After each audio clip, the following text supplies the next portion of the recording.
¿Dónde está el arca del pacto? La pregunta no ha muerto. A pesar del paso de los siglos, su silencio sigue retumbando en las entrañas de Jerusalén y en el corazón de las profecías. No fue destruida, no fue capturada, no fue listada entre los objetos saqueados del templo. Desapareció sin dejar huella. Y su ausencia no solo representa un vacío arqueológico, representa un trono vacío, porque el arca no era un símbolo ceremonial, era el punto exacto donde la gloria de Dios se manifestaba en la tierra. Era su trono visible entre los hombres, el corazón de la adoración verdadera, la señal viva del pacto eterno. Hoy, en pleno siglo XXI, el mundo vuelve sus ojos hacia Jerusalén. El anhelo por reconstruir el templo ha vuelto con fuerza. Los utensilios sagrados ya están listos. Las vestiduras sacerdotales han sido elaboradas. Los descendientes de la línea sacerdotal han sido preparados. Todo está en marcha. Pero hay algo que no se ha podido replicar. Falta lo esencial. Falta el arca del pacto. Y es allí donde el misterio se convierte en tensión profética. Algunos creen que fue ocultada bajo el monte del templo por sacerdotes antes de la destrucción de Jerusalén. Otros aseguran que fue trasladada a Etiopía y aún permanece custodiada. Algunos citan antiguas fuentes que hablan del profeta Jeremías, escondiéndola en una cueva del monte Nebo. Y hay quienes sostienen que fue llevada al cielo mismo, para reaparecer en el tiempo final como señal del juicio y la restauración. Mientras tanto, la pregunta sigue ardiendo. ¿Puede consagrarse el tercer templo sin el arca? ¿Se reanudará el culto sin ella, como ocurrió en el segundo templo? ¿O será su reaparición el detonante escatológico que anuncie que el Mesías estuvo a las puertas? Lo que para muchos es un objeto perdido, para otros es la pieza clave del tiempo profético. Porque si el arca aparece, el mundo no volverá a ser el mismo, y si permanece oculta, no será por casualidad, sino por diseño divino. Este no es un misterio del pasado, es un mensaje para el presente, es una advertencia para el mundo, porque tal vez estamos más cerca de la revelación del arca de lo que jamás imaginamos.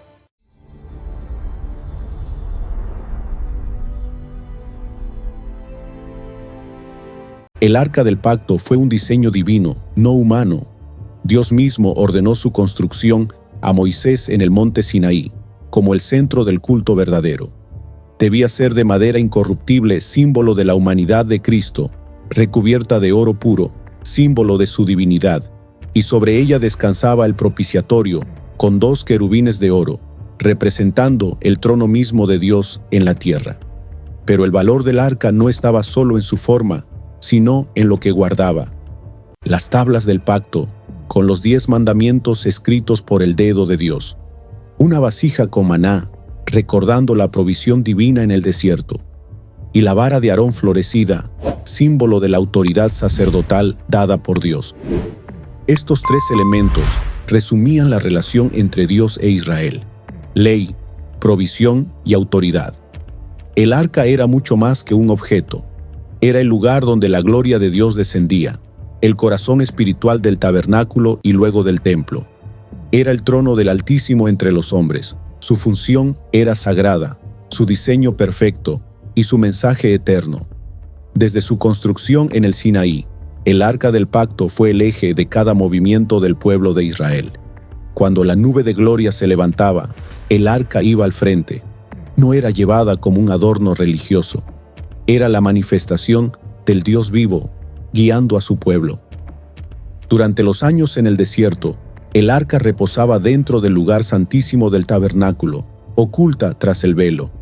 Cuando Israel cruzó el Jordán, fue el arca la que tocó primero las aguas, abriéndolas. Cuando rodearon Jericó, fue el arca la que encabezó la marcha. Donde iba el arca, iba la victoria. Pero también hubo momentos de tragedia. En tiempos del profeta Samuel, fue tomada como un objeto mágico y llevada a la batalla contra los filisteos, y fue capturada. La gloria se apartó, e Israel quedó avergonzado. Sin embargo, Dios no permitió que su trono quedara en manos impuras. Juzgó a los filisteos hasta que la devolvieron. Ahora bien, En el corazón del primer templo de Jerusalén, construido por Salomón, reposaba el objeto más sagrado de la fe hebrea, el Arca del Pacto. Allí, en el lugar santísimo, entre las alas de los querubines, descendía la gloria de Dios. Nadie podía tocarla, nadie podía mirarla. Solo el sumo sacerdote, una vez al año, podía acercarse, y aún así, con temor y reverencia. Pero un día, sin que nadie lo notara, el arca desapareció de la historia. No fue capturada en batalla, no fue destruida por los enemigos, no fue listada entre los objetos saqueados por Nabucodonosor cuando Jerusalén cayó en el año 586 a.C. Los textos bíblicos describen con precisión los utensilios que fueron llevados a Babilonia, pero el arca no aparece en ninguna lista. Es como si hubiera sido removida anticipadamente, en silencio, como un tesoro que debía ser escondido antes del juicio. La reconstrucción del templo en los días de Zorobabel trajo esperanza, pero algo faltaba. El lugar santísimo estaba vacío, no había arca, no había propiciatorio, no descendía la gloria. El historiador Flavio Josefo lo confirma siglos después. El segundo templo no contenía el arca. Solo una piedra marcaba el lugar donde antes reposaba. Ahora la gran pregunta es, ¿qué sucedió? Desde su desaparición han surgido diversas explicaciones que intentan resolver el misterio del arca. Una de las más sostenidas a lo largo de los siglos afirma que el arca nunca salió de Jerusalén, sino que fue escondida en pasajes subterráneos bajo el monte del templo, antes de la destrucción de la ciudad por los babilonios, en el año 586 a.C. Según esta teoría, los sacerdotes levitas ya habían previsto este peligro, y siguiendo instrucciones sagradas y un plan oculto desde tiempos de Salomón, prepararon cámaras secretas bajo el templo para proteger los objetos más sagrados, entre ellos el Arca del Pacto. El Talmud de Babilonia, Tratado Shekalim 6.1, menciona la existencia de cavernas subterráneas bajo el templo, destinadas a ocultar objetos santos en tiempos de invasión o apostasía.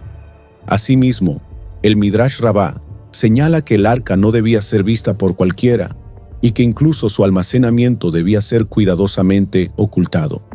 El historiador judío Flavio Josefo, en su obra Antigüedades Judías, menciona que en los días del rey Salomón se construyeron cámaras subterráneas para guardar los tesoros sagrados.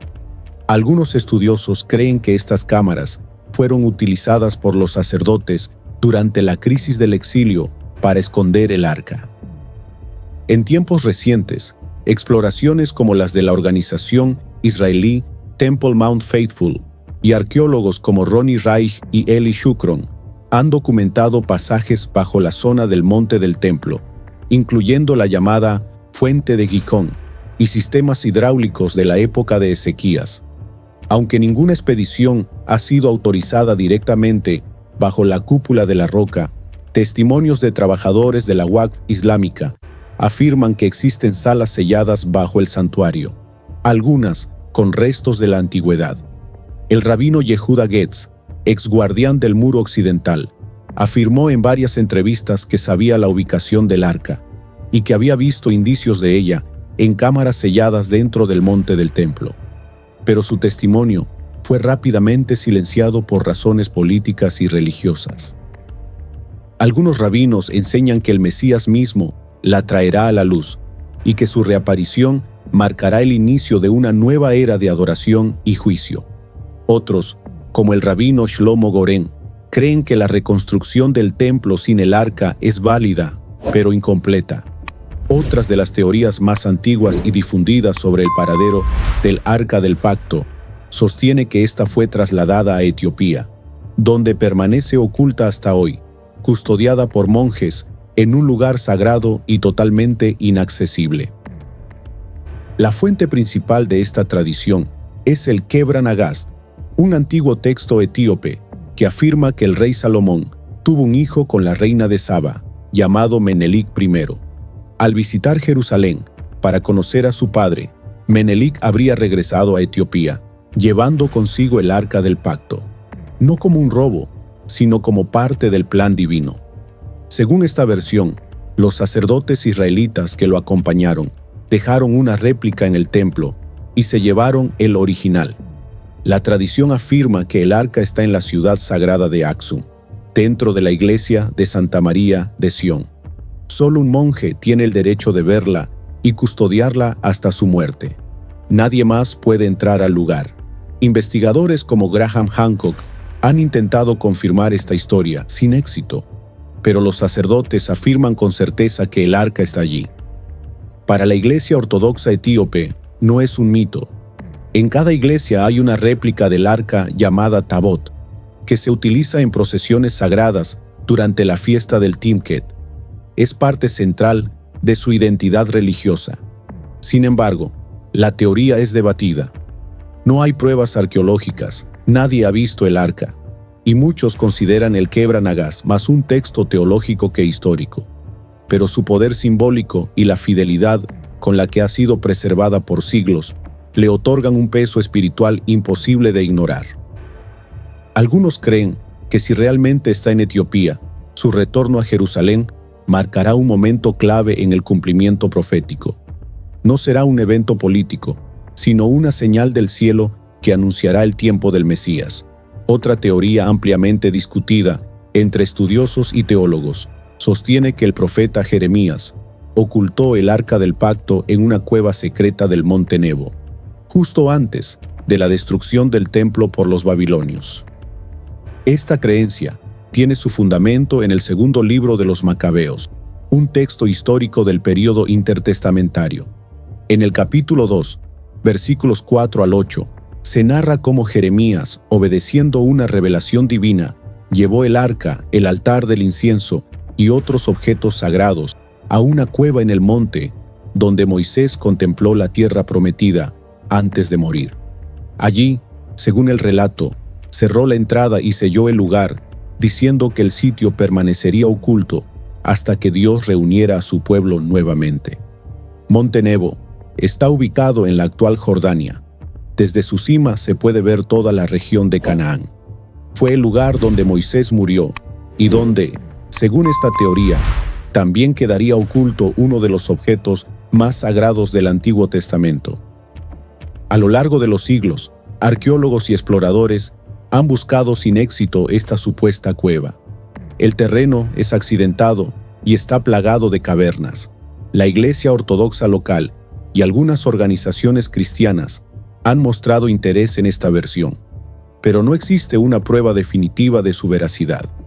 Lo interesante de esta teoría es que no implica pérdida ni robo del arca, sino una preservación ordenada por Dios mismo, con un propósito escatológico.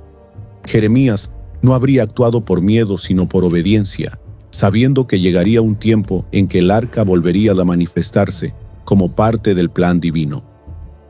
Algunos intérpretes creen que cuando se construya el tercer templo en Jerusalén, esta cueva podría ser redescubierta, y el arca sería devuelta públicamente como señal del restablecimiento del culto israelita y de la cercanía del cumplimiento profético.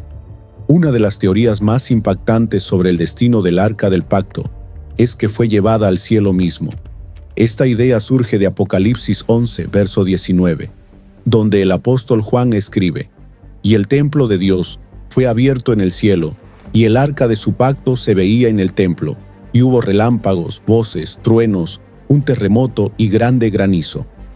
Muchos teólogos creen que esta no es solo una visión simbólica, sino una revelación literal. El arca ya no está en la tierra, sino junto al trono de Dios. En Hebreos 8, verso 5, se dice que el tabernáculo y sus objetos eran solo figura y sombra de las cosas celestiales. Es decir, el arca terrenal fue una réplica del original celestial. Pero otros piensan que Dios pudo haber llevado el arca física al cielo, así como lo hizo con Enoc o Elías. De ser así, su reaparición sería una señal del fin de los tiempos, anunciando el regreso del Mesías y la restauración del reino de Dios. Para algunos intérpretes, el arca ya no está ahora bien. Hoy, en Jerusalén, todo está listo para un acontecimiento que podría cambiar el rumbo de la historia. Los utensilios sagrados han sido fabricados, las vestiduras sacerdotales están confeccionadas y los descendientes de la línea sacerdotal han sido entrenados. El Instituto del Templo afirma que podría reiniciar el culto en cuestión de días, pero hay un problema: el Arca del Pacto sigue desaparecida. Y aquí surge una gran pregunta: ¿podría consagrarse el tercer templo sin el Arca? Algunos rabinos sostienen que sí, como ocurrió durante el segundo templo, donde el lugar santísimo permaneció vacío. Pero otros creen que sin el Arca, el templo no puede ser completado, porque sin el trono de Dios no hay gloria ni presencia. Según el rabino Maimónides Rambam, aunque el Arca esté oculta, su lugar debe prepararse, porque un día será devuelta a su sitio. Y muchos rabinos actuales, como el fallecido Yitzhak Kaduri, han afirmado: cuando el Arca reaparezca sabrán que el Mesías está a las puertas. Esto plantea un dilema profético. Si el Arca vuelve, millones creerán que ha llegado el tiempo del Mesías. Pero también la Escritura advierte que el Anticristo se sentará en el templo de Dios, haciéndose pasar por Dios. Su reaparición podría ser entonces la señal del cumplimiento final, o la antesala del gran engaño. Jerusalén se prepara, el mundo observa, y el silencio del Arca sigue hablando más fuerte que nunca. La historia del Arca del Pacto no acaba con su desaparición. Su silencio forma parte del plan divino. El trono que un día reposó entre los querubines no fue destruido, sino reservado. El Arca era el símbolo visible del pacto de Dios, pero su propósito era revelar a Cristo, el verdadero Arca de la presencia. En él habitó toda la plenitud de la gloria del Padre. En él el cielo y la tierra se unieron. Cuando murió en la cruz, el velo del templo se rasgó, abriendo el acceso a la presencia divina. Desde entonces, Dios ya no mora en un objeto, sino en los corazones de los redimidos. Aún así, el misterio del Arca tiene un mensaje profético. Su reaparición en la tierra o en el cielo señalará un cambio definitivo en la historia. Para Israel será señal de restauración. Para la Iglesia, recordatorio de que el tiempo se acorta. Cuando el trono reaparezca, vendrá el Rey. El Arca representó el trono de Dios, pero ningún hombre puede ocuparlo. El tercer templo podrá levantarse, pero solo el Mesías tiene derecho a sentarse en ese lugar. Todo intento humano de hacerlo provocará juicio. El trono pertenece únicamente a Cristo, Señor de señores y Rey de reyes. El Arca no fue olvidada, fue guardada para el día en que Él regrese en gloria. Y cuando ese día llegue, toda rodilla se doblará y toda lengua confesará que Jesucristo es el Señor. Así, llegamos al final de este video. Esperamos que haya sido de bendición y de gran utilidad para tu vida espiritual. Si fue así, te invitamos a dejar tu me gusta, compartirlo con alguien más y suscribirte a este canal para seguir recibiendo más mensajes edificantes. Que Dios te bendiga grandemente